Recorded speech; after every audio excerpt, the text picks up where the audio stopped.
CBSE के 3 भाषा वाले नियम के खिलाफ सुप्रीम कोर्ट में हस्तक्षेप अर्जी दायर। पूर्व सांसद फौजिया खान ने सुप्रीम कोर्ट में दायर की इंटरवेंशन एप्लीकेशन। कहा, भले ही ये सर्कुलर देखने में ऐसा लगे कि ये स्थानीय भाषाओं को अनिवार्य करके भारत की भाषाई विरासत को बचाने को बढ़ावा दे रहा है, लेकिन असल में ये इन भाषाओं को सार्थक पढ़ाई के लिए जरूरी संस्थागत ढांचा उपलब्ध कराने में नाकाम रहता है।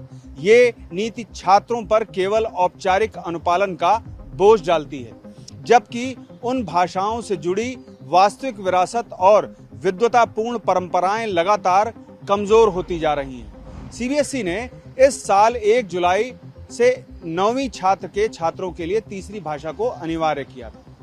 ये हस्तक्षेप याचिका उस जनहित याचिका में दायर की गई है जो याचिका भंडारी और भारत सरकार के खिलाफ मामले पर दाखिल की गई है, जिस पर सुप्रीम कोर्ट ने केंद्र सरकार, एनसीईआरटी, सीबीएसई से जवाब तलब भी किया था। सर्कुलर के अनुसार सीबीएसई ने कक्षा 9 के लिए 3 अनिवार्य भाषाएं की हैं, जिनमें से कम 2 भारतीय भाषाएं होनी चाहिए। ये नियम 1 जुलाई से लागू किया गया है। जो छात्र विदेशी भाषा पढ़ना चाहते हैं वे इसे तीसरी भाषा के रूप में पढ़ सकते हैं, बशर्ते अन्य 2 भारतीय भाषाएं हों, या फिर चौथी भाषा के रूप में पढ़ सकते हैं। यानी कि उत्तर प्रदेश में मान लीजिए कि अगर किसी छात्र को 2 भारतीय भाषाएं चुननी हो तो हिंदी और संस्कृत, और इसके अलावा तीसरी विदेशी भाषा होगी अंग्रेजी।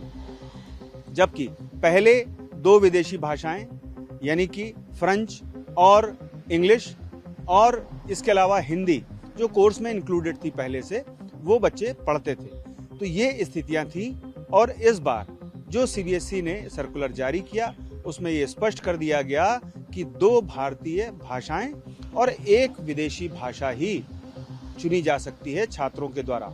यानी कि आप पंजाब में हैं तो पंजाबी और हिंदी, और उसके साथ में अंग्रेजी। चूंकि अंग्रेजी कोर्स में पहले से ही है तो ऐसी स्थिति में उसको सिलेबस से नहीं हटाया जा सकता। जबकि आप अगर तमिलनाडु में हैं तो तमिल, या फिर साथ में हिंदी जो 2 भारतीय भाषाएं हो गई, और 1 हो गई अंग्रेजी चूंकि वो सिलेबस में है। तो इस स्थिति में जो छात्र कोई अन्य यानी कि फ्रेंच या स्पेनिश, कोई भी अन्य विदेशी भाषा पढ़ना चाहता है तो उसे अब ये मौका नहीं मिल पाएगा। जबकि देश भर में सीबीएसई बोर्ड के तमाम स्कूलों में फ्रेंच लैंग्वेज दूसरी विदेशी भाषा के तौर पर पढ़ाई जा रही थी, और इस चलन को सीबीएसई के इस सर्कुलर ने बंद कर दिया है।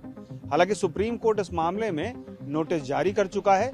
अब देखना यह है कि सरकार इस मामले में क्या जवाब देती है, यानी कि सीबीएसई और एनसीईआरटी की ओर से जो जवाब दिया जाएगा उस पर सुप्रीम कोर्ट का रुख क्या रहता है, ये देखने वाली बात होगी। पीयूष पांडे, टीवी 9 भारतवर्ष, नई दिल्ली।